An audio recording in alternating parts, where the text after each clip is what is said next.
इस भीड़ और प्यार ने ये साबित कर दिया है कि जो मांग आदरणीय राष्ट्रीय अध्यक्ष अखिलेश यादव जी से आप लोगों ने 3 साल पहले की थी और आपके अनुरोध पर माननीय राष्ट्रीय अध्यक्ष जी ने जो डॉक्टर नवल किशोर को आशीर्वाद देने का काम किया है, मैं कह सकता हूं कि डॉक्टर नवल किशोर साहब के लिए आप सभी यहाँ पर सांसद का चुनाव लड़ने जा रहे हो। ऐसी एक शॉर्ट नोटिस पर इतनी भीड़ ने आप लोगों ने सिद्ध करने का काम कर दिया है, इसलिए मैं आप सबको बहुत बहुत धन्यवाद देता हूँ और आप सबका तहे दिल से स्वागत और अभिनंदन करता हूँ। तो मैं भी कहना चाहता हूँ, मैं कहना चाह रहा हूँ, जो आप सोच रहे हो लगातार इतने सालों से हम लोगों ने आपकी सेवा करने का काम किया है, चाहे वो हमारा लखनऊ का हॉस्पिटल हो या काइमगंज का हॉस्पिटल।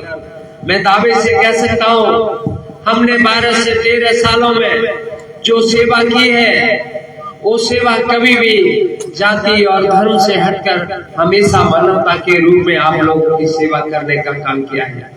मैं कह सकता हूँ और मुझे पूरा भरोसा है कि 2024 की इस लड़ाई में आप लोगों ने मन बना लिया है और ये भीड़ और ये गर्मी, इतनी गर्मी में आप लोग बैठे हुए हैं, ये इस बात का आगाज है कि डॉक्टर नवल किशोर साहब अब दिल्ली में आप लोग पहुंचने के लिए तैयारी कर चुके हैं। मैं कहना चाहता हूं चाहे हमारा काइमगंज का हॉस्पिटल हो या लखनऊ का हॉस्पिटल, इन हॉस्पिटल के माध्यम से जो सेवा अकेले हजरतपुर के लोगों की नहीं की, इसके साथ में हमने आपके मित्रों की, रिश्तेदारों की और इसके अलावा पूरे फर्रुखाबाद के साथ पश्चिमी उत्तर प्रदेश के लोगों की सेवा भी करने का काम किया। मैं कहना चाहता हूँ आज हम इस दौर पर आ गए कि इतने साल सेवा करने के बाद हमने एक काम ही किया था और वो काम ये था, मेरा मकसद कि आपके दिलों में हमें जगह बना पाऊं और ये भीड़ बता रही है कि हमने आपके दिलों में जगह बनाने का काम कर दिया है।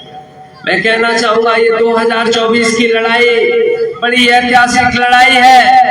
फर्रुखाबाद की अगर बात करूं मैं तो जो फर्रुखाबाद में 1977 में स्वर्गीय दयाराम साकी जी फर्रुखाबाद में फर्रुखाबाद की धरती से लोकसभा में पहली बार पहुंचे थे और 2024 आ गया। 2024 का मतलब 47 साल आ गया, 47 साल हो गया। इन 47 साल का मतलब 50 साल हो गए।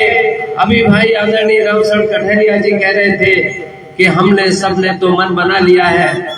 मैं कह सकता हूँ कि ये 50 साल के बाद में साकी समाज को पहला ऐसा मौका समाजवादी पार्टी के बैनर तले मिला है कि आपका प्रत्याशी देश की लोकसभा में पहुंचने का काम कर पाएगा, क्योंकि 50 साल पहले दयाराम साकी जी संसद में पहुंचे थे। भगवान राम को भी वनवास 14 साल का हुआ था और आपका वनवास तो 50 साल का हो गया। तो मैं पूछना चाहता हूं कि वनवास चाहते हो या राजपाट? वनवास चाहते हो या राजपाट? जोर से बोलो, एक बार तेज से बोलो।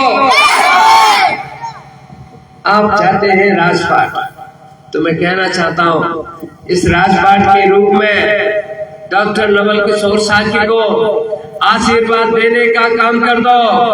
मैं ये भी कहना चाहूंगा डॉक्टर नवल किशोर साकी को आप सब जानते हैं कि किस मन से और कितनी शिद्दत से आप लोगों की सेवा करने का काम करता है। मैं दावे से कह सकता हूँ जब राजपाट पर आप मुझे पहुंचाने का काम कर दोगे तो मैं कहना चाहूंगा आज जिनके आशीर्वाद से मैं डॉक्टर नवल किशोर बन गया हूँ और वो आशीर्वाद था बाबा साहेब भीमराव अम्बेडकर जी का। बाबा साहेब भीमराव अम्बेडकर जी जैसा बेहतर सोचो, जब लंदन और कैलिफोर्निया में बाबा साहब पढ़ रहे थे, बाबा साहब के 2 बच्चे बीमार पड़ गए थे। बाबा साहब के पास टेलीग्राम जाता है और टेलीग्राम में मैया रमाबाई अम्बेडकर लिखती है कि 2 बच्चे बीमार हैं इतनी ज्यादा बीमारी हो गई है कि उनका बच पाना मुश्किल है। आप घर पर आ जाओ और अपने बच्चों को देख लो। बाबा साहेब भीमराव अम्बेडकर जी, इतना पैसा नहीं था कि लंदन से वो वापस इंडिया आ जाते।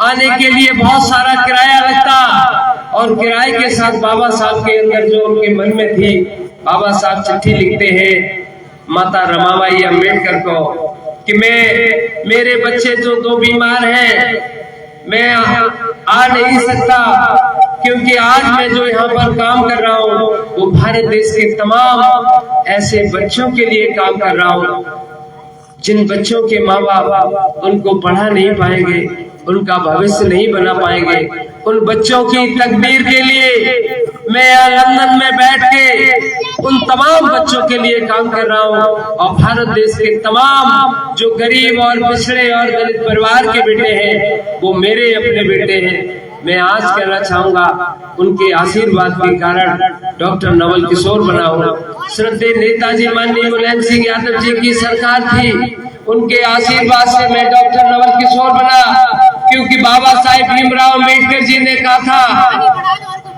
कि इस देश में कि हम चाहे कितना ही बेहतरीन संविधान क्यों न बना दे, लेकिन हमारे संविधान को जब तक प्रदेश की और देश की सरकार उसको सही मायने में लागू नहीं करेगी, तब तक वो हमारा संविधान किसी काम का नहीं है।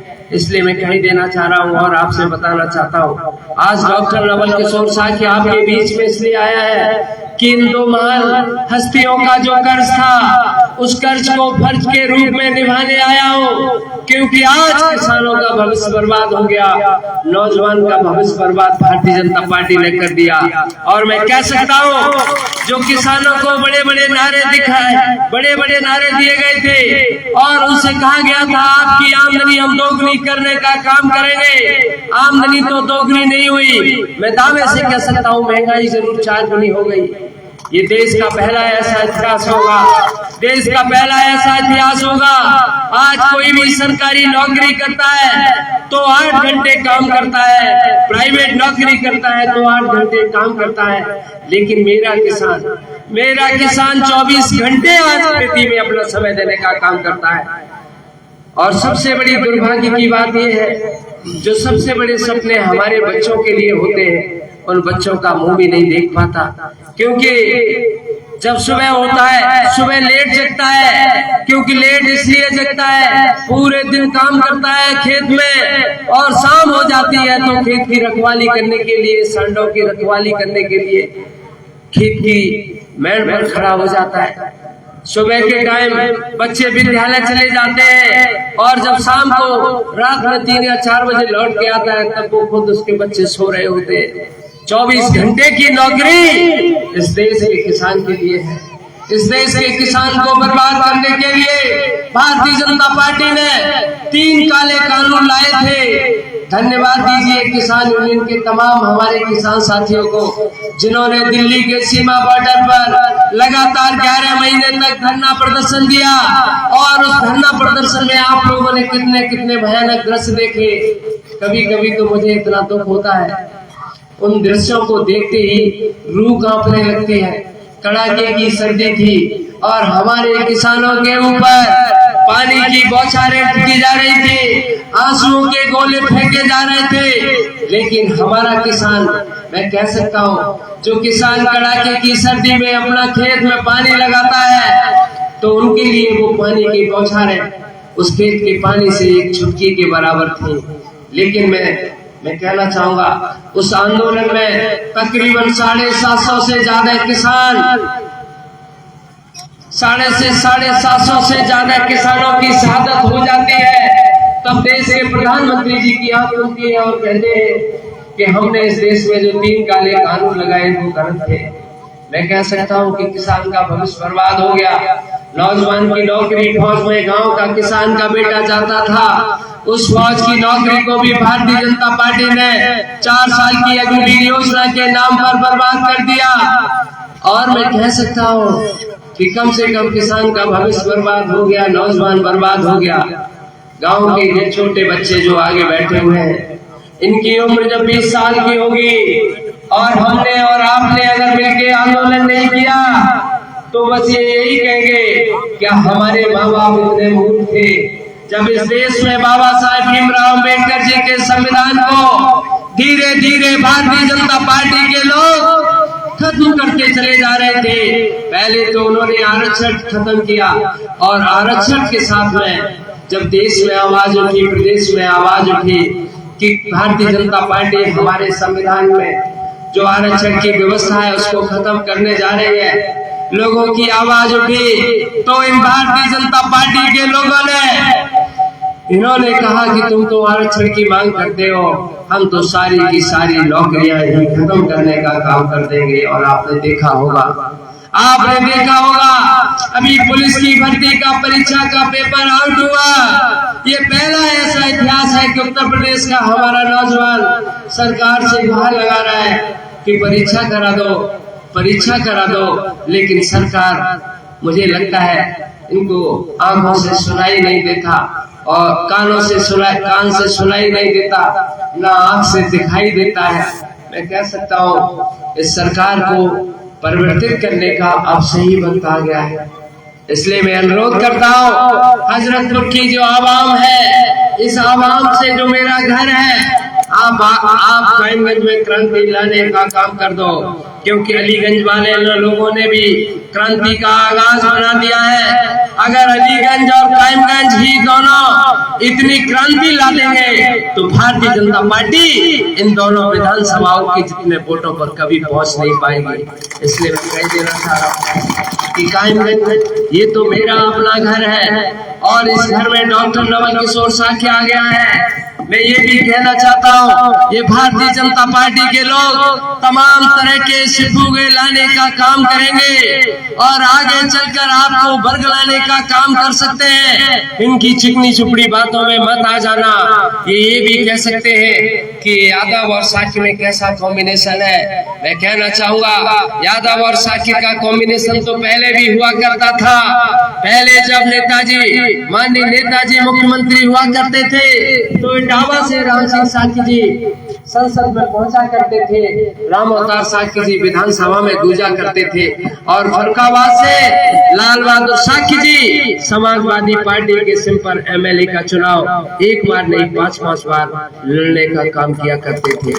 हमारे और आपके रिश्तों के बीच में भारतीय जनता पार्टी ने हमारे और आपके बीच में झगड़े कराने का काम किया और माननीय केशव प्रसाद मौर्य जी को प्रदेश में जब इन्होंने भारतीय जनता पार्टी